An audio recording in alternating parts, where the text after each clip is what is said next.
Bonjour à toutes et à tous. Merci d'être toujours aussi nombreux au rendez-vous d'Apsia et à ce nouveau webinaire, en tout cas cette fois-ci dédié à la cybersécurité et plus particulièrement au pentest. On va laisser encore quelques secondes aux derniers arrivants pour s'installer. On va rapidement commencer par donc un agenda du jour avec, bien entendu, une présentation de mes deux experts qui sont parmi nous aujourd'hui. On va enchaîner après avec une petite contextualisation et définition, en tout cas, de ce qu'est le pentesting, de pourquoi on doit le faire, etc. Pourquoi c'est important et pourquoi ça concerne aussi tout le monde.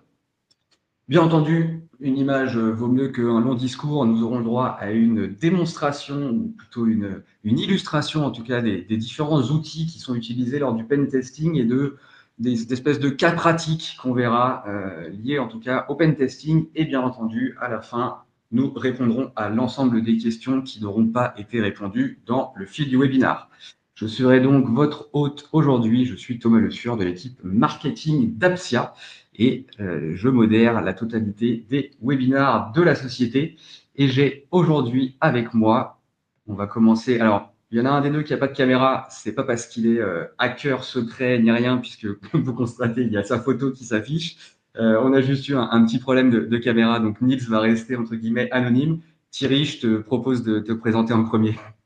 Oui, bonjour. Je suis en charge de la business unit cybersécurité chez Apsia.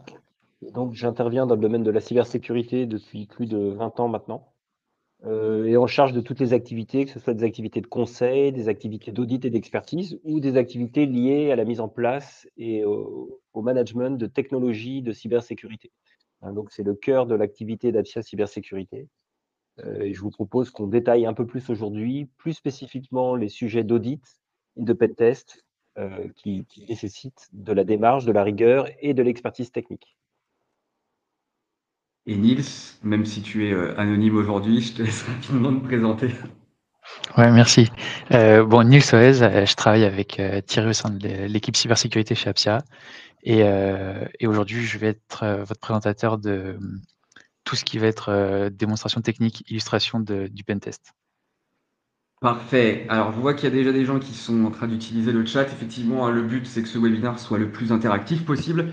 On ne connaît pas le niveau, entre guillemets, de maturité envers la cybersécurité de notre auditoire, donc on va essayer d'être le plus pédagogue possible. Mais bien entendu, hein, si jamais on utilise un jargon qui parfois est trop technique ou si les concepts, en tout cas, ne sont pas directement compris, n'hésitez pas. Le but, c'est que je vais récupérer les questions au fur et à mesure. Si je vois qu'elles s'inscrivent dans le flot de la discussion, bien entendu, je la poserai directement à nos experts.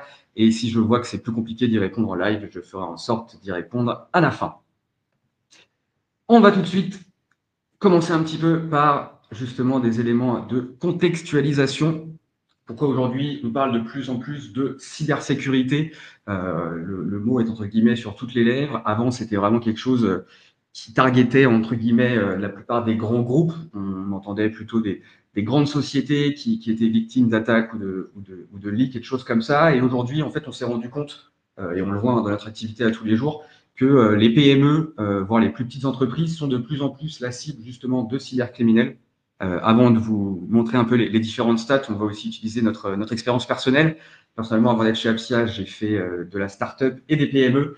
Et en l'occurrence, 2 des 3 entreprises dans lesquelles j'ai été ont été victimes d'actes malveillants, que ce soit de l'arnaque au président, que ce soit de l'infiltration dans les boîtes mail, des changements de RIB, etc. Voilà, on en a vu des belles et des pas mûres. Et donc, on s'est rendu compte qu'effectivement, le gain, entre guillemets, pour les attaquants chez les plus petites entreprises était toujours aussi appâtant. Et donc, les entreprises étaient de plus en plus victimes. Donc, au niveau statistique, on voit qu'effectivement, hein, le coût moyen d'une violation de données pour une PME, c'est à peu près 150 000 euros.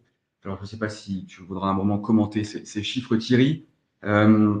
Donc, on voit hein, des sommes d'argent, bien entendu, qui sont plutôt importantes. Il y a aussi, bien entendu, des dommages qu'on ne peut pas forcément estimer, notamment tout ce qui va être le réputationnel, etc. Hein, parce que quand on a des fuites de données, il y a aussi un dommage marketing, entre guillemets, qui est important. On a vu que quasiment 41% des PME ne sont pas en mesure de récupérer leurs données après une violation. Donc, il y a une vraie déperdition du savoir-faire. et donc quelque chose qu'on ne peut pas récupérer. Donc forcément, il y a beaucoup de retard qui peut être accumulé suite à ces différentes attaques. 94 pardon, des logiciels malveillants sont distribués par email.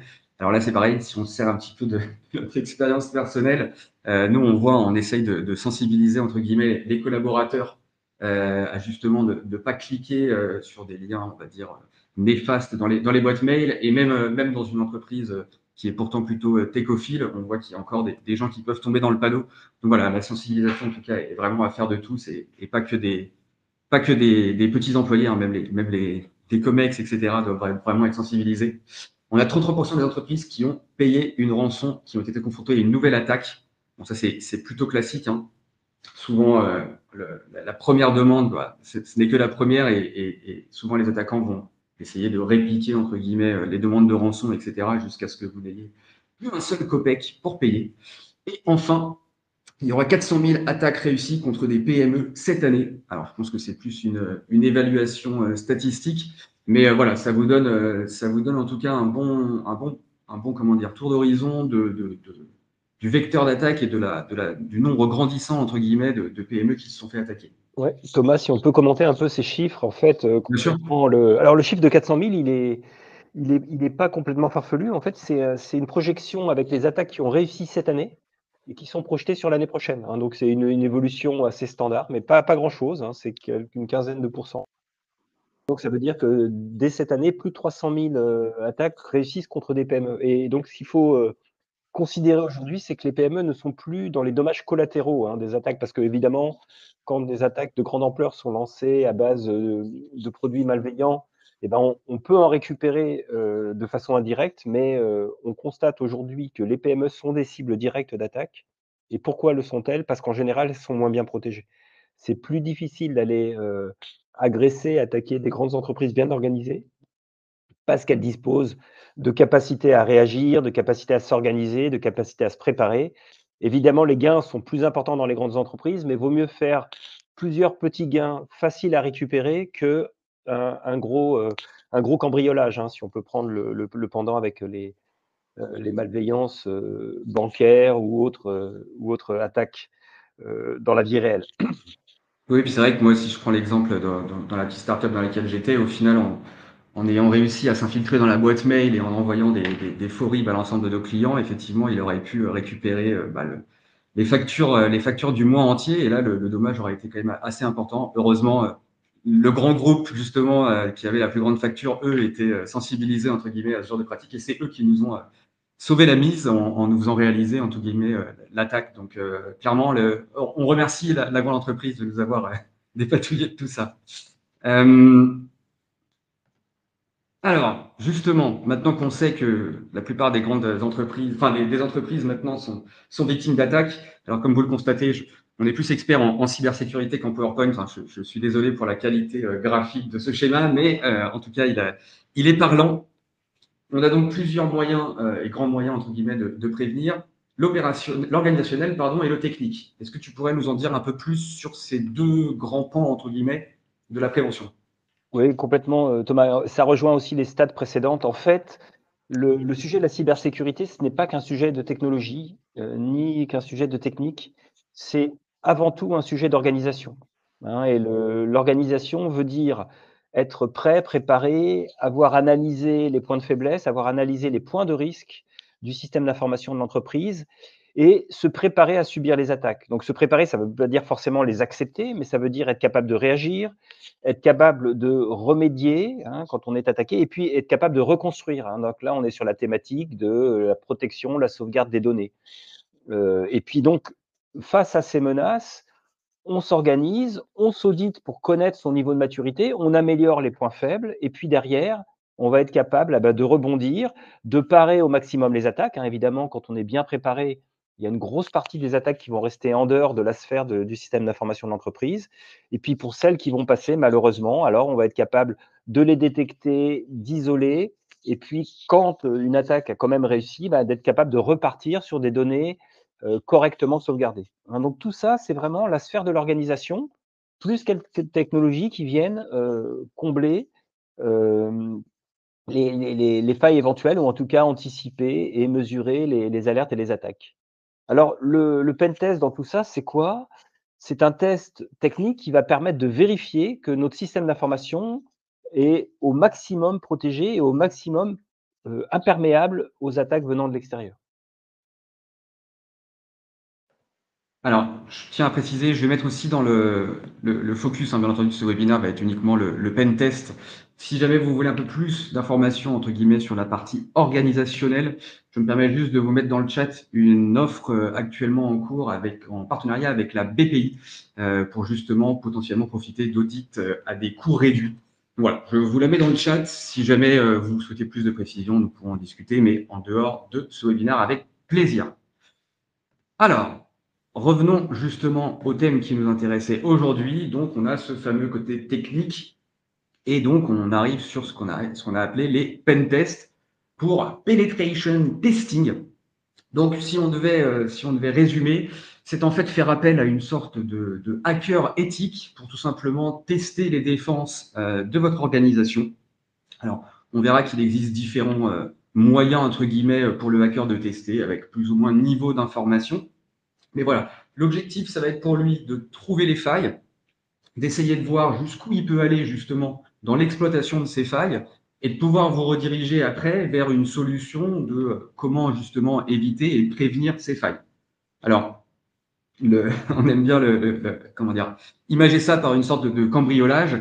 Donc en gros, ça reviendrait à essayer d'engager un faux cambrioleur qui testerait justement les défenses de votre maison et qui à la fin vous livrerait un rapport du style votre cheminée est clairement un point d'accès très facile pour le cambriolage. Voilà nos différentes recommandations pour sécuriser votre maison et de façon à éviter toute attaque d'un comment dire, d'un acteur malveillant, pardon.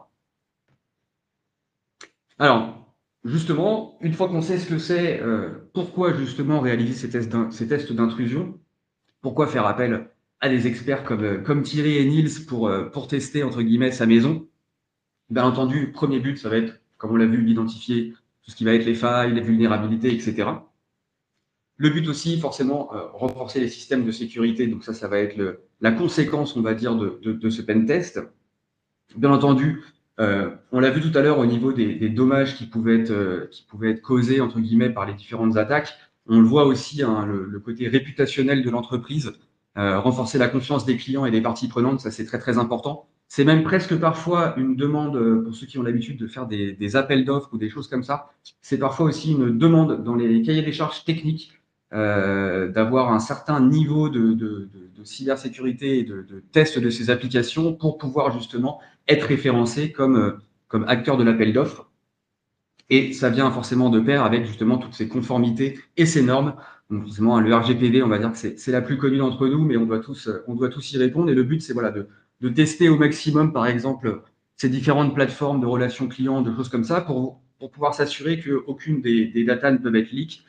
Et donc, on est en compliance, entre guillemets, avec le RGPD. Je ne sais pas si tu avais des commentaires sur cette slide-là, Non, toi, alors, Thierry. oui, juste pour préciser un petit peu de vocabulaire, compliance, c'est conformité et Oui, leak, c'est pardon. la fuite de données. Donc, c'est pour ceux qui lisent pas le Thomas couramment dans le texte. Et effectivement, alors tous ces bénéfices sont importants, hein, pour les pen tests. L'autre chose, c'est que vous avez des normes et des standards qui sont rendus obligatoires maintenant, pour plein d'entreprises, hein. NIS 2 arrive, à grands pas et bon nombre de PME, d'ETI devront être en conformité avec NIS 2 et ces programmes de conformité nécessitent de réaliser des tests de pénétration, hein. Donc c'est une obligation de ces normes et donc il faut le réaliser de façon, récurrente. Alors, un des points majeurs qu'on a vu, entre guillemets, déjà dans la définition et dans la pratique du pentest, c'est le côté éthique. Forcément, si vous donnez, entre guillemets, les plans de la maison pour la faire tester à quelqu'un de pas très éthique, bah, il risque plutôt de vous cambrioler et de jamais vous revoir. Donc, c'est vraiment la confiance, entre guillemets, qu'on va avoir dans le pentester et dans sa morale est hyper importante. Et donc, forcément, ça amène à des sigles et des certifications. Est-ce que tu pourrais nous en dire un tout petit peu plus? Alors, peut-être pas décrire la totalité des certifs, Non, non, non. comme en CRM, en ERP, etc. Il y en existe des dizaines de milliers. Mais voilà, entre guillemets, les plus importantes et en quoi elles sont gages, entre guillemets, d'expertise pour toi. Alors en fait, on certifie les auditeurs, hein. Chaque collaborateur est certifié pour pouvoir réaliser des audits et des tests de pénétration. Les 2 grandes certifications qu'on utilise, c'est le CEH que vous voyez ici en bas au milieu et le CompTIA Pentest Plus. Donc CEH, ça veut dire Certified Ethical Hacker, hein. Ce sont des hackers éthiques certifiés pour la démarche, pour la pratique. Donc c'est à la fois des compétences techniques, mais aussi des compétences éthiques. Et on encadre toutes les prestations par des mandats d'audit et des conventions, hein, qui indiquent quels sont les travaux que l'on réalise, comment on travaille sur les données et les systèmes d'information des clients, et puis ensuite, quelles sont les mesures que l'on prend pour protéger les données que l'on récupère et pour détruire ensuite, hein, les données d'audit qui ne sont jamais conservées. La démarche éthique est excessivement importante. Elle encadre aussi, par exemple, la découverte de certaines informations qui peuvent conduire à un arrêt des audits. Je prends un exemple. Un jour, on était en train d'auditer un système d'information d'un client et au détour de recherche et de fouilles dans le système, sur un serveur, on tombe sur un répertoire qui est partagé. C'est le répertoire de la DSI. Il contient un fichier Excel avec des tas de mots de passe. Et avec ce fichier des mots de passe, on a accédé au système d'information complet et notamment au compte admin de l'Active Directory. Donc, dans ces cas-là, il y a une règle qui dit que les audits doivent s'arrêter parce qu'on est au niveau maximum des autorisations sur le système d'information du client. Hein, ça ne sert plus à rien de continuer l'audit. Là, avec ça, on est capable de tout faire. Les clés de Donc, la maison, quoi. voilà, dès qu'on a les clés de la maison, on rentre partout. On a même les clés du coffre-fort, hein, dans ces cas-là. Et donc, ce qu'on fait, c'est qu'on dit, on arrête l'audit, on convoque les instances des parties prenantes, hein, le client et ainsi de suite, et on donne un certain temps au client pour corriger ces failles majeures qui font que sinon l'audit n'a plus aucune valeur. Hein, donc là, typiquement, ce sont des comportements qui sont encadrés par les normes, par nos mandats d'audit, et puis par les bonnes pratiques que les auditeurs apprennent dans ces certifications. Alors j'espère que personne parmi nous n'a un fichier Excel qui s'appelle compte entreprise et qui répertorie l'ensemble des mots de passe, car c'est une très mauvaise pratique. Mais je pense qu'aucun de nos auditeurs, bien sûr, ne fait ça. Alors, maintenant qu'on sait et qu'on garantit la morale, le côté moral, entre guillemets, de nos intervenants, il existe différentes méthodes justement de pentest. On en a abordé un peu tout à l'heure au début, avec différents peut-être niveaux d'information donnés aux pentesters, etc. Est-ce que tu pourrais nous décrire toutes les différentes méthodes justement qui sont utilisées? Oui, alors les méthodes, en fait, elles sont multiples. La méthode qu'on appelle black box, c'est une méthode qui consiste à ne rien savoir sur le système d'information du client et d'essayer par tous les moyens, en connaissant un point d'accès. Alors, il faut quand même avoir un point d'accroche, hein, typiquement, c'est l'accès Internet, par exemple, ou alors c'est une prise réseau dans un site de l'entreprise. Et sans rien savoir, on doit être capable déjà d'identifier les machines informatiques que l'on va trouver sur le réseau ou au bout du point d'accès Internet, et ensuite d'essayer, avec nos outils d'identification, de connaissances, en trouvant les machines qui sont présentes, d'identifier des failles qui vont nous permettre, progressivement de rentrer dans le système, de nous ce qu'on appelle nous déplacer latéralement, c'est-à-dire passer d'une machine à une autre et ainsi de suite. Ça, c'est la méthode black box. On part de rien et on essaye d'arriver au maximum, heu, de droits et d'informations exfiltrées, de données accédées et ainsi de suite. Alors ça, vous voyez, c'est un scénario intéressant, mais on peut aussi vouloir tester des scénarios, pour lesquels on démarre d'un peu plus près du système d'information. Et on va utiliser ce qu'on appelle les méthodes grey box ou white box. Donc, ces méthodes consistent à avoir un petit peu d'informations, avoir des comptes qui ont certains pouvoirs. Alors, on parle typiquement du compte stagiaire ou du compte d'utilisateur lambda dans le système d'information. Et à partir de ce compte, voir si on est capable d'élever les privilèges. Hein, donc, si je suis un stagiaire, est-ce que je peux accéder à la compta? Si je suis un utilisateur standard de l'entreprise, un collaborateur standard de l'entreprise, est-ce que je peux accéder à des données sensibles de l'entreprise? Hein, donc on part de moins loin, mais les démarches et les recherches sont un peu différentes. On peut aussi, alors white box typiquement, c'est quand on va auditer des applications, on peut vouloir, par exemple, si une application est multi, entreprise, vouloir essayer de passer d'une entreprise à une autre, hein. Imaginons que vous soyez un éditeur, vous avez fait un site e-commerce. Sur ce site e-commerce, vous hébergez, plusieurs comptes clients. On peut vouloir, essayer de passer d'un compte client à un autre compte client. Hein, donc toutes ces méthodes, on les met en pratique, on peut les combiner, hein. C'est pas parce qu'on fait du black box ou du grey box qu'on ne fera pas du white box. On peut vouloir les combiner pour tester plusieurs scénarios possibles. Enfin, le dernier, ce qu'on appelle l'APT, l'Advanced Persistent Threat, ce sont des méthodes de pénétration dans les applications et dans les systèmes d'information qui sont décrites par des organismes de normalisation. Donc, on va essayer de mettre en pratique ces méthodes et ces attaques, et qui sont souvent inspirées de ce qu'ont fait des groupes de hackers, hein, donc les groupes de hackers qu'on appelle des groupes APT aussi, qui sont identifiés, répertoriés. Et donc, on va reproduire les méthodes d'attaque des hackers. Alors, c'est des méthodes assez complexes, avec plusieurs combinaisons, plusieurs façons d'attraper un utilisateur, plusieurs façons d'attraper un compte. Et on va essayer de reproduire ces méthodes pour arriver à pénétrer le système d'information de l'entreprise. Très bien. Alors, puisqu'on dit souvent une démonstration... Ah non, il nous restait une slide, pardon. Effectivement, donc on a vu comment on allait pouvoir procéder au pentest, on a vu les différentes méthodes. Mais qu'est-ce qu'on a à la fin d'un pentest? C'est-à-dire que je fais appel à toi, Thierry. Je t'ai donné les clés ou pas de la maison pour tester mes différentes plateformes. Qu'est-ce qui me reste à la fin? Qu'est-ce qui est actionnable? Quelle est la suite en fait du pentest? Alors, le pentest, on va produire, on va dire, trois grands résultats que l'on présente sous forme d'un rapport, et puis on fait aussi une restitution orale pour avoir un débat, des échanges. Donc, on va identifier d'abord les vulnérabilités, ou les failles, ou les faiblesses de l'organisation du système d'information ou de l'application, hein. On n'a pas dit dans le détail, mais les pentests peuvent s'appliquer à des environnements techniques, un réseau d'entreprise, une plateforme particulière, par exemple un réseau Wi-Fi, une plateforme de téléphonie sur IP, par exemple, hein. Voilà, c'est des choses qu'on peut auditer. Donc, on va identifier les vulnérabilités et les failles. Ces vulnérabilités, on les catégorise, on les répertorie, et on va expliquer sur la base de ces vulnérabilités quelles sont les perturbations ou les compromissions que l'on peut réaliser. Hein, par exemple, est-ce qu'on est capable de rentrer dans un système d'information? Est-ce qu'on est capable d'exfiltrer des données? Est-ce qu'on est capable de procéder à du chiffrement de disques, hein, pour le rendre inaccessible? Est-ce qu'on peut accéder aux sauvegardes, par exemple? Ou est-ce qu'on peut faire tomber le système d'information? Hein, de temps en temps, les compromissions, les perturbations, ça peut être d'arrêter complètement le système d'information. Et une fois qu'on a regardé ces compromissions, on va expliquer quelles sont les solutions, comment on corrige ces failles, ces vulnérabilités, quelles sont les remédiations possibles. Donc, l'idée, à l'issue d'un pentest, c'est d'avoir un plan d'action pour pouvoir corriger tous les éléments défaillants découverts.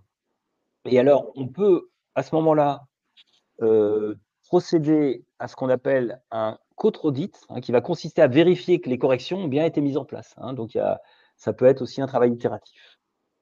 Et alors, on a une petite recommandation, hein, qui fait partie aussi de la déontologie et de l'éthique des hackers, c'est de dire qu'on ne confie rarement la réalisation d'une pentest toujours à la même entreprise. Alors, pourquoi? Parce que déjà, les pentesters n'ont pas toujours les mêmes méthodes, donc on peut très bien avoir des méthodes différentes d'accès. Donc, on va pouvoir trouver des failles différentes, on va pouvoir croiser les informations, et c'est toujours bon de faire vérifier certains travaux par des tiers, hein. Évidemment, donc ça, c'est une recommandation que l'on fait à vous aujourd'hui. Si vous avez des prestataires de services, n'hésitez pas à faire appel à nous pour qu'on puisse contre-auditer les travaux de nos confrères. C'était bien sûr l'unique but de cette phrase. Alors cette fois-ci, mon introduction sera un peu meilleure, donc mieux vaut une démonstration qu'un grand discours. Donc pour ça, on va faire appel à notre invité mystère, Niels, qui nous a préparé sous forme de vidéo justement une sorte de démonstration de ce qu'il ferait en pentest, et je vais tout de suite lui donner la main. Merci Thomas. Oui, alors je lance la vidéo et j'en profite pour vous ce que je vais vous montrer aujourd'hui. Donc, on a pris un site e-commerce assez classique. Donc là, dans l'exemple, c'est un site qui vend des jus de fruits et qui possède aussi une partie compte utilisateur. Donc, la première phase d'un pentest, en général, c'est la phase de reconnaissance. Dans l'exemple, j'utilise un outil qui va à l'aide d'un dictionnaire, donc ce que je montre à l'écran en ce moment. À l'aide du dictionnaire, il va aller essayer d'énumérer tous les sous-répertoires, toutes les pages possibles sur le site, en utilisant voilà, les entrées du dictionnaire. Donc, il va aller, par exemple, tester la page admin, la page FTP, la page users. Et donc là, dans le dictionnaire, il y a à peu près 1000 entrées. Il va toutes les tester et il va me sortir la liste des pages pour lesquelles il y a une réponse positive. Donc, en l'occurrence, dans l'exemple, il a trouvé la page /FTP. On le sait parce que déjà c'est en vert et puis surtout on a le petit statut 200. Et donc ça pour nous, cette phase de reconnaissance, ça va nous permettre de faire un peu comme un entonnoir. On va aller chercher tous nos potentiels points d'entrée qu'on va ensuite aller exploiter. Et souvent, en passant d'un point, on va pouvoir ensuite progresser dans notre pentest et en passant de quelque chose d'assez large jusqu'à quelque chose de très, très précis. Donc comme on va le montrer dans la démonstration. Donc là, par exemple, Nice, ce que tu es en train de nous expliquer, c'est qu'il y a, dans l'organisation du site internet de ce site e-commerce, il y a un certain nombre de sous-répertoires. On en a trouvé certains qui étaient accessibles, hein, c'est bien ce qui se passe. Ici, on voit qu'on Exactement. a accès à ce sous-répertoire avec un simple navigateur et on accède à des fichiers qui potentiellement peuvent être des fichiers intéressants, alors pour trouver de l'information directement, voire pour nous aider à aller un peu plus loin dans le processus de recherche. Voilà, donc dans l'exemple là, c'était juste un document confidentiel sur une acquisition. Dans un KRL, ça pourrait être un fichier contenant des mots de passe ou des logs qui permettraient d'aller encore plus loin dans notre pentest. Voilà, donc second exemple, c'est pareil, ça c'est un cas assez classique. C'est une faille qu'on trouve très souvent et qui se corrige assez facilement. Elle exploite les champs de recherche en fait. Donc là pareil, on voit notre site web, on voit qu'on peut faire des recherches. On peut essayer de rentrer des jus de pommes de terre, voilà, on voit que ça n'existe pas. Et en fait, là, ce que je vais faire, c'est que je vais insérer un bout de code malveillant dans le champ de recherche. Et je ne sais pas si c'est très, très clair, mais en fait, en recherchant ce bout de code malveillant, j'ai réussi à injecter du code sur le site web, sur la plateforme e-commerce. Et donc, j'ai réussi à afficher du contenu à moi qui n'était pas censé être affiché sur ce site. En l'occurrence, là, j'ai inséré un bout de page SoundCloud, mais ça aurait pu être une pub pour des iPhones, ça aurait pu être des liens vers des logiciels malveillants. Donc là, concrètement, ce que l'on montre, c'est que on a une application qui est mal protégée, en tout cas au niveau du champ. Ce champ va permettre d'injecter du code au lieu de faire une simple recherche sur orange, banane ou que sais-je en termes de fruits. On injecte du code. Ce code, malheureusement, est interprété par l'application parce qu'elle a été mal écrite, elle comporte des failles. Et donc, il y a exécution de ce que l'on souhaite faire avec ce code. Et donc là, l'exécution, c'est ce qu'on appelle une partie d'injection. On fait de l'injection, on peut défacer ainsi un site hein, qui va se retrouver complètement transformé. Alors là, on pourrait mettre de la pub, on pourrait injecter différents comportements, en tout cas non souhaités. Hein, mais là, on va se retrouver concrètement avec un site qui va pouvoir être détourné de son but premier. Hein, donc là, il y a deux choses dans ce qu'on vous présente ici. C'est la façon d'aller attaquer, perturber, injecter dans le site, et puis le résultat qui est ce site défacé. Hein. Vous n'avez pas envie que votre site d'e-commerce se transforme en site pornographique ou en un site de rebond pour d'autres attaques ou en un site de vente d'objets que vous ne vendez pas. Hein. Donc là, concrètement, il y a un travail à faire sur l'application pour pouvoir aller protéger ces champs et écrire correctement l'application afin que l'injection de ce code ne puisse plus se faire. Voilà, en général, la recommandation, c'est de valider tout ce qui est entré dans les champs de recherche pour typiquement aller détecter les caractères comme les chevrons ou les pourcents. Parce qu'en général, quand on cherche un jus de fruits, on n'a pas besoin d'écrire ce genre de caractères.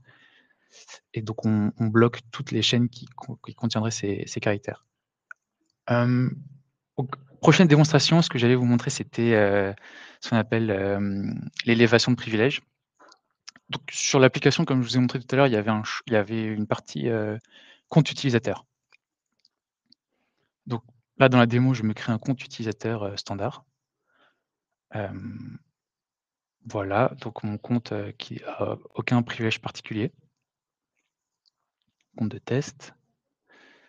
Et avec ce compte, je vais par la suite essayer d'accéder à la page d'administration du site et normalement, on va voir que, j'y ai pas accès parce que j'ai un compte, voilà, j'ai un compte utilisateur standard, forcément, j'ai pas accès à la page d'administration, ce qui paraît normal. Mais derrière, on va utiliser un outil. Donc ça, c'est notre outil qu'on utilise tout le temps qui s'appelle Burp Suite, qui est utilisé, bah, par les pentesters, mais aussi par les hackers et qui va aller s'interfacer entre, le navigateur et le serveur. Donc il est sur ma machine et il va aller, intercepter toutes les requêtes que je fais depuis mon navigateur vers, le serveur qui contient, l'application web. Donc grâce à cet outil, j'ai toute la liste des requêtes que j'ai faites, depuis, le navigateur et donc j'ai effectivement la requête que j'ai faite pour, créer mon compte. Donc là, on peut voir que j'ai mon compte, donc voilà test@gmail.com avec mon mot de passe, ma question de sécurité et on peut voir que le serveur a répondu, success et il m'a dit que voilà, j'avais un rôle, client. Mmh, moi, en tant que pentester, quand je vois, rôle client, tout de suite, je me demande, OK, rôle client, ça veut dire qu'il y a potentiellement rôle, administrateur. Donc là, dans la démo, je vais le montrer. Je vais essayer de rejouer la requête, donc de refaire la même requête, mais en modifiant le paramètre rôle pour, le changer et mettre, admin à la place et voir est-ce que ça va me donner des droits d'administration, justement. Donc voilà, là, c'est ce que je suis en train de faire. Donc je vais rejouer la requête, mais je vais rajouter le champ admin, rôle admin.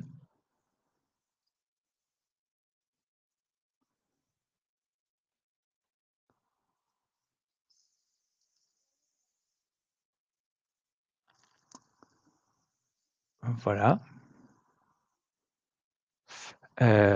Donc j'envoie la requête toujours sur la même route, donc comme, ce que j'ai fait tout à l'heure. Mais au lieu d'interagir avec, le navigateur, j'interagis, directement avec le serveur.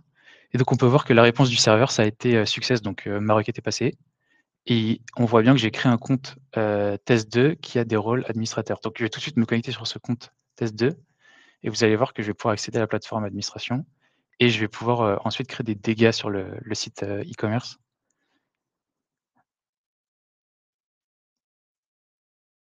Voilà, donc test2 et voilà.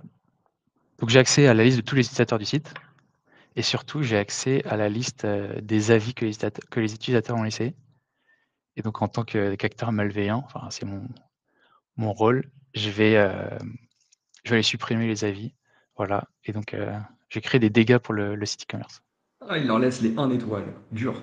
Je leur laisse que les 1 étoile, voilà. Ah là là là là. Donc voilà, ça c'était, la partie, escalade de privilèges.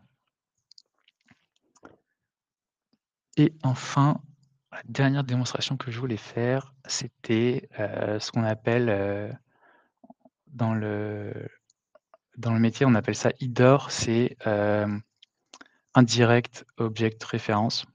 Donc je vais vous montrer ça. Attendez, c'est peut-être plus clair si on fait ça comme ça.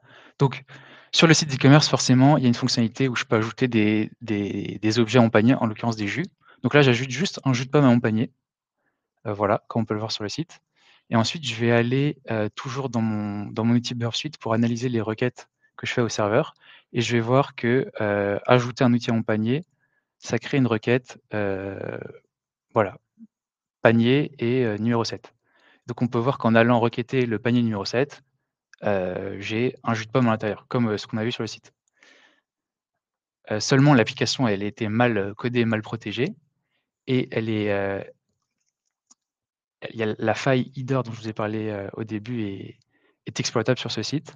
Donc ça veut dire que je vais pouvoir, directement modifier le numéro du panier pour aller, requêter le panier d'un autre utilisateur. Dans l'exemple, mon panier, c'est le panier numéro 7. Si je mets le panier numéro 1, je devrais pouvoir récupérer le panier de l'utilisateur numéro 1.